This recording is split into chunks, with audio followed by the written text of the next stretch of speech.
Good morning. Good morning, ma'am.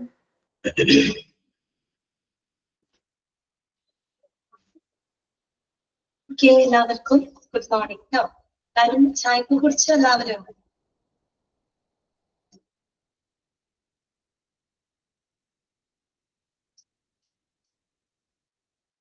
Okay കുറിച്ചല്ലേ? Okay, എല്ലാവർക്കും ഇന്നലെ ക്ലാസ്സിൽ കയറുക കേട്ടോ. ഓക്കെ, നമുക്ക് ഇന്നത്തെ ക്ലാസ് സ്റ്റാർട്ട് ചെയ്യാം കേട്ടോ. എന്റെ ശബ്ദത്തിന് ചെറിയൊരു ബുദ്ധിമുട്ടുണ്ട് കേട്ടോ. എന്റെ സൗണ്ട് കുറച്ച് ഒരു ത്രോട്ടിന് ഇൻഫെക്ഷൻ ഉണ്ട്. അപ്പൊ എന്റെ സൗണ്ട് ഒന്ന് ശ്രദ്ധിക്കുക കേട്ടോ. ക്ലാസ് ഒന്ന് ശ്രദ്ധിച്ച് കേൾക്കുക. ശബ്ദം കുറച്ച് കുറവാണ് കേട്ടോ. എനിക്ക് ഒരു അടപ്പ് പോലെ ഉണ്ട് സൗണ്ടിന്, അതുകൊണ്ടാണ്. ഓക്കെ, അപ്പൊ നിങ്ങളൊന്ന് അഡ്ജസ്റ്റ് ചെയ്യാം. ക്ലാസ് ശ്രദ്ധിച്ച് കേൾക്കുക കേട്ടോ. ഓക്കെ, അപ്പൊ ഞാൻ ഓൾ മ്യൂട്ട് കൊടുക്കണം കേട്ടോ. ഓൾ മ്യൂട്ട് ചെയ്യാണ്.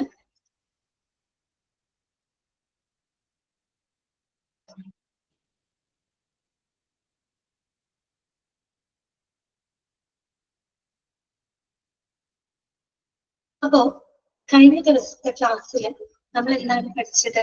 ക്ലിനിക്കൽ ഡാറ്റയെ പറ്റി പറഞ്ഞിരുന്നു അല്ലെ? മെഡിക്കൽ റെക്കോർഡ്സിന്റെ ക്ലിനിക്കൽ ഡാറ്റ എന്താണ്? ഒരു 10-21 ക്ലിനിക്കൽ ഡാറ്റകള് നമ്മൾ പഠിച്ചിരുന്നു അല്ലെ? ചാപ്റ്റർ ഏതാണെന്നോ? Chapter medical records. ഇത്രയും ദിവസം ക്ലാസ്സിലിരിക്കുമ്പോ ശ്രദ്ധിക്കണം കേട്ടോ. ചാപ്റ്റർ ഏതാണ്? ഓക്കെ, മെഡിക്കൽ റെക്കോർഡ്സ് ആണ് നമ്മൾ എടുത്തുകൊണ്ടിരിക്കുന്നത് കേട്ടോ. അപ്പൊ നമുക്ക് കഴിഞ്ഞ ക്ലാസ്സിൽ നമ്മൾ മെഡിക്കൽ റെക്കോർഡ്സിലെ കണ്ടന്റുകളെ പറ്റി പറഞ്ഞിരുന്നു അല്ലെ?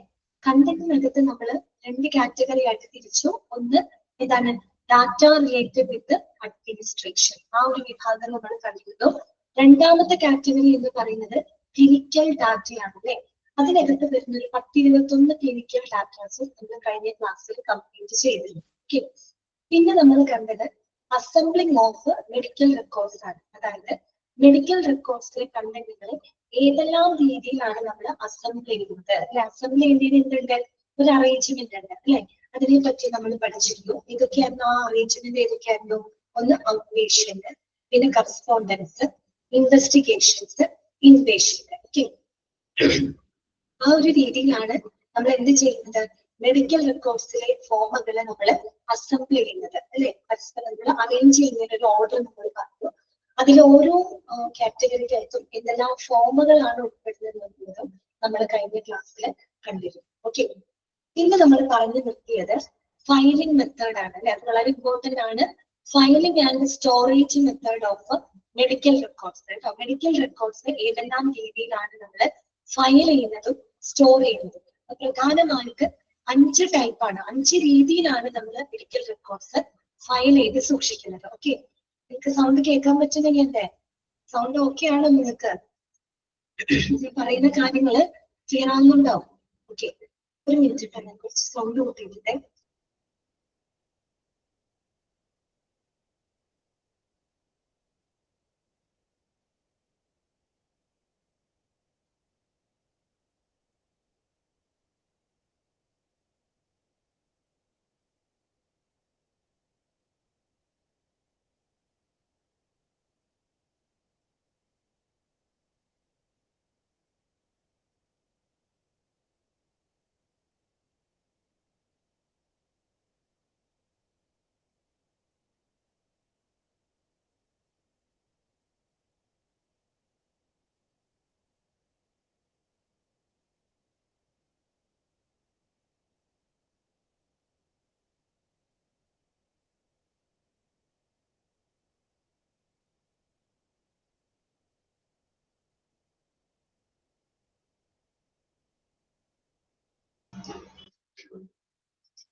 Okay,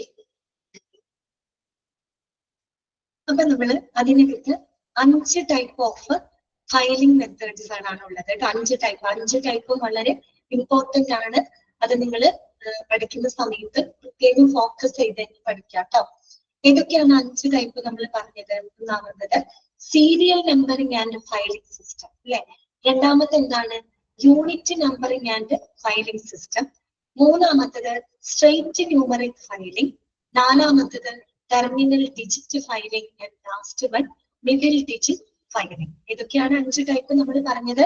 serial numbering filing system, unit numbering filing system, straight numeric filing system, terminal digit filing, last one middle digit filing. അതിൽ ഒന്നാമത്തെ നമ്മൾ കഴിഞ്ഞ ക്ലാസ്സിൽ പറഞ്ഞതാണ് അല്ലെ, serial numbering and filing system. എന്തായിരുന്നു നമ്മൾ പറഞ്ഞത്? അതായത് രോഗിയുടെ സന്ദർശനത്തിന്റെ ഓരോ സന്ദർഭത്തിലും അല്ലെ, ഓരോ അവസരത്തിലും നമുക്ക് എന്ത് കൊടുക്കാണ്? നമ്മളൊരു പുതിയ നമ്പർ അവർക്ക് കൊടുക്കാണ്, ഒരു മെഡിക്കൽ റെക്കോർഡ് നമ്പർ നമുക്ക് കൊടുക്കാണ് അല്ലെ. അപ്പോ ഇപ്പൊ ഒരു പേഷ്യന്റ് 3 തവണ രജിസ്റ്റർ ചെയ്തിട്ടുണ്ടെങ്കിൽ അവർക്ക് എന്താണ് 3 നമ്പറുകൾ അവർക്ക് കിട്ടിയിട്ടുണ്ടാവും. അപ്പൊ ഈ ഓരോ അവസരത്തിൽ കൊടുക്കുന്ന നമ്പറുകൾക്ക് അനുസരിച്ച് എന്ത് ചെയ്തിട്ടുണ്ടാവും? ഓരോ മെഡിക്കൽ റെക്കോർഡുകളും അവിടെ ഡെവലപ്പ് ചെയ്തിട്ടുണ്ട്. അപ്പൊ 3 പ്രാവശ്യം അയാൾ വന്നിട്ടുണ്ടെങ്കിൽ 3 റെക്കോർഡ് നമ്പർ ഉണ്ടായിട്ട് 3 മെഡിക്കൽ റെക്കോർഡ്സ് നമുക്കായിട്ട് ഉണ്ടായിട്ടുണ്ട്. അപ്പൊ അവിടെ പ്രധാനമായിട്ടും എത്ര തവണ പരിചരണം ലഭിച്ചു എന്നതിനനുസരിച്ചിട്ടാണ് അവിടെ എന്ത് ചെയ്യുന്നത്? ഫയൽ ചെയ്ത് രേഖപ്പെടുത്തി വെക്കുന്നത്. മനസ്സിലായോ? എത്ര തവണ പരിചരണം ലഭിച്ചു എന്നതിനനുസരിച്ചാണ് അവിടെ എന്ത് ചെയ്യുന്നത്? ഫയൽ ചെയ്ത് വിവരങ്ങൾ ഫയൽ ചെയ്ത് സൂക്ഷിക്കുന്നത്. ഓക്കെ, അതായിരുന്നു സീരിയൽ നമ്പറിംഗ് ഫയലിംഗ് സിസ്റ്റം. അടുത്തതാണ്, അതുവരെയാണ് നമ്മൾ കഴിഞ്ഞ ക്ലാസ്സിൽ പറഞ്ഞത്. നെക്സ്റ്റ് വരുന്നത് ഇതാണ്, യൂണിറ്റ് നമ്പറിംഗ് ആൻഡ് ഫയലിംഗ് ആണ് കേട്ടോ. Unit numbering and filing. ആ പേര് സൂചിപ്പിക്കുന്നത് പോലെ യൂണിറ്റ് നമ്പറിംഗ് എന്ന് പറയുന്നത് എന്തായിരിക്കും? ഒരൊറ്റ നമ്പർ മാത്രമല്ലേ അവർക്ക് കൊടുക്കുള്ളൂ. അതെ, മറ്റൊരു എങ്ങനെയായിരുന്നു സീരിയൽ നമ്പറിൽ? ഓരോ പ്രാവശ്യം പോകുമ്പോഴും ഓരോ പുതിയ നമ്പർ. അതിനും വ്യത്യസ്തമായിട്ട് യൂണിറ്റ് നമ്പറിംഗ് എന്ന് പറയുമ്പോൾ എന്തായിരിക്കും? ഒറ്റ നമ്പർ മാത്രമേ അവിടെ പ്രൊവൈഡ് ചെയ്യുന്നുള്ളൂ. ആ ഒരു നമ്പർ ആയിരിക്കും തുടർന്നുള്ള ചികിത്സയിലും പരിചരണത്തിനും അവര് നിലനിർത്തുന്നത്. അത് മാത്രമല്ല, ആ ഒരു നമ്പറിനെ ബേസ് ചെയ്തിട്ട് ഒരൊറ്റ മെഡിക്കൽ റെക്കോർഡ് മാത്രമേ ആ രോഗിക്ക് അവിടെ ഉണ്ടായിരിക്കും അല്ലെ. അത് നമുക്ക് ആ പേര് കേൾക്കുമ്പോൾ തന്നെ മനസ്സിലാവും. ആ പോയിന്റുകളാണ് അവിടെ പറഞ്ഞിരിക്കുന്നത് കേട്ടോ. നമുക്ക് വായിക്കാം, നോട്ട് ചെയ്ത് വെക്കാം. Here, the patient is allocated a number on the first admission or visit, which is retained for all subsequent admissions and treatments. ഇവിടെ എങ്ങനെയാണ് ഈ പറയുന്ന രോഗിയുടെ ആദ്യത്തെ അഡ്മിഷൻ സമയത്ത്, സന്ദർശന സമയത്ത് ഒരു നമ്പർ പേഷ്യന്റിനായിട്ട് അലോക്കേറ്റ് ചെയ്യണം അല്ലെ. ഒരു നമ്പർ മാത്രമാണ് പേഷ്യന്റിനായിട്ട് അനുവദിച്ചു കൊടുക്കുന്നത്. ആ ഒരു നമ്പർ ആയിരിക്കും തുടർന്നുള്ള അഡ്മിഷനുകളിലും തുടർന്നുള്ള ചികിത്സയിലും അവര് നിലനിർത്തുന്നത്. ഒന്നാമത്തെ പോയിന്റ് കേട്ടോ, അതൊന്ന് അണ്ടർലൈൻ ചെയ്ത് വെക്കാം. രണ്ടാമത്തെ പോയിന്റ് ഇതാണ്, unit numbering provides A single record which is a composite of all data gathered on a given patient regardless of the number or types of services provided. എന്നാണ് പറയുന്നത്.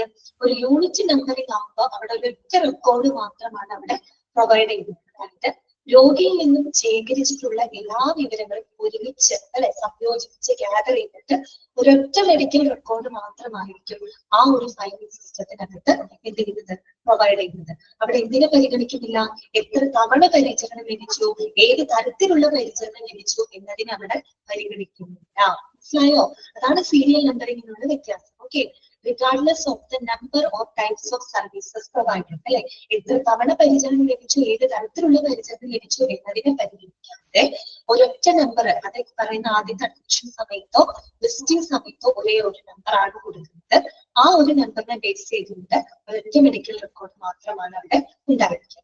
ഓക്കെ, അതുകൊണ്ട് തന്നെ the patient's total medical record is thus filed as a unit in one folder under one number. അതനുസരിച്ച് പേഷ്യന്റിന്റെ ആ total medical record എന്ന് പറയുന്നത് എന്താണ്? ഒരു നമ്പറിന് കീഴിൽ ഒരു ഫോൾഡറില് ഒരു യൂണിറ്റ് ആയിട്ടാണ് ഇവിടെ ഫയൽ ചെയ്ത് സൂക്ഷിക്കുന്നത്. ക്ലിയർ ആയോ പറഞ്ഞത്? ഒറ്റ നമ്പറേ ഉണ്ടാവുള്ളൂ അല്ലെ. ഒരു നമ്പറിന്റെ കീഴിൽ ഒരൊറ്റ ഫോൾഡറിൽ ഒരു യൂണിറ്റ് ആയിട്ടായിരിക്കും നമ്മുടെ മെഡിക്കൽ റെക്കോർഡ് ഫയൽ ചെയ്ത് വെക്കുന്നത്. ആ ഒരു ടൈപ്പ് ഓഫ് ഫയലിങ്ങിനെയാണ് നമ്മൾ യൂണിറ്റ് നമ്പറിംഗ് ഫയലിംഗ് സിസ്റ്റം എന്ന് പറയുന്നത്. ക്ലിയർ ആണോ നിങ്ങൾക്ക്? ഓക്കെ ആണോ? പറഞ്ഞു മനസ്സിലാവുന്നുണ്ടോ? ഓക്കെ ആണോ? ജസ്റ്റ് ഒന്ന് റിപ്ലൈ ചെയ്യണം കേട്ടോ. എനിക്ക് വേറെ കൊണ്ടല്ല ഞാൻ പറയുന്നത്, എന്റെ സൗണ്ട് ഇതാവാത്തവർക്ക് നിങ്ങൾക്ക് മനസ്സിലാവുന്നുണ്ടോ എന്നൊരു ഡൗട്ട് ആയതുകൊണ്ടാണ് കേട്ടോ ചോദിക്കുന്നത്. എന്താണ് ചേച്ചി? മൂന്നാമത്തെ പോയിന്റ് ആണ് പറയുന്നത്.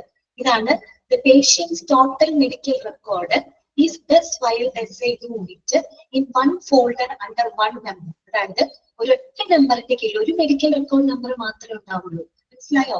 ഒരു മെഡിക്കൽ റെക്കോർഡ് നമ്പറിന്റെ കീഴിൽ ഒരു ഫോൾഡറിൽ ഒരു യൂണിറ്റ് ആയിട്ട് എന്താണ് മെഡിക്കൽ റെക്കോർഡ് ഉണ്ടായിരിക്കും. ഒറ്റ മെഡിക്കൽ റെക്കോർഡ് ഉണ്ടായിരിക്കുള്ളൂ. അത് മാത്രം നിങ്ങൾ മനസ്സിലാക്കിയാൽ മതി കേട്ടോ.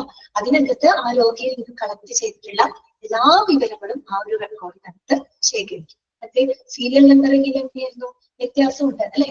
ഓരോ പ്രാവശ്യം പോകുമ്പോഴും ഓരോരോ മെഡിക്കൽ നമ്പർ കൊടുക്കുന്നു, അതിനനുസരിച്ച് ഓരോരോ മെഡിക്കൽ റെക്കോർഡ്സും അത് ക്രിയേറ്റ് ചെയ്തു. അതിൽ നിന്നുള്ള വ്യത്യാസമാണ് യൂണിറ്റ് നമ്പറുകൾ പറഞ്ഞത്. ക്ലിയർ ആയല്ലോ?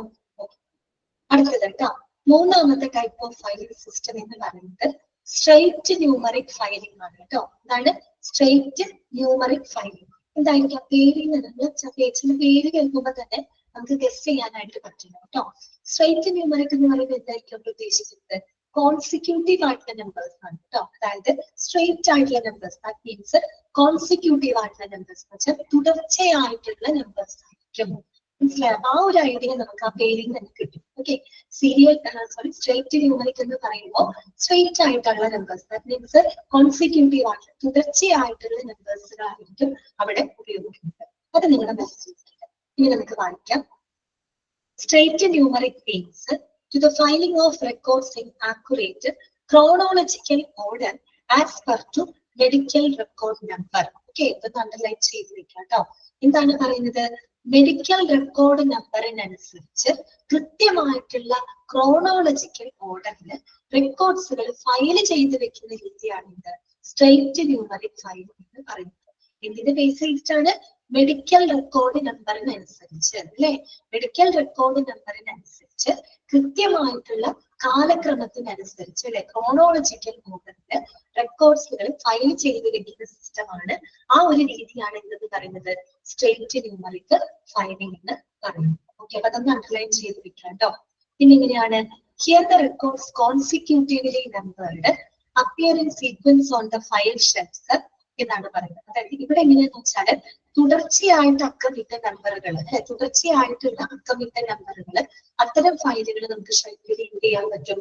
ക്രമത്തിൽ കാണാനായിട്ട് സാധിക്കും. കാരണം ആ ഒരു മെഡിക്കൽ റെക്കോർഡ് നമ്പറിനനുസരിച്ചിട്ടാണ് അവിടെ ഫയൽ ചെയ്ത് വെക്കുന്നത്. അപ്പൊ തുടർച്ചയായിട്ട് നമ്പർ ചെയ്തിട്ടുള്ള ഫയലുകൾ നമുക്ക് ഷെൽഫിൽ ഇങ്ങനെ എന്ത് ചെയ്യാൻ പറ്റും? ക്രമത്തിൽ നമുക്ക് കാണാനായിട്ട് സാധിക്കും. ഓക്കെ, ഒരു എക്സാമ്പിൾ പറയുകയാണ്.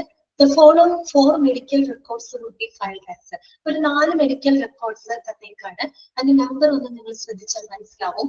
1 2 3 4 1 2, 1 2 3 4 1 3, 1 2 3 4 1 4 and 1 2 3 4 1 5. കണ്ടോ?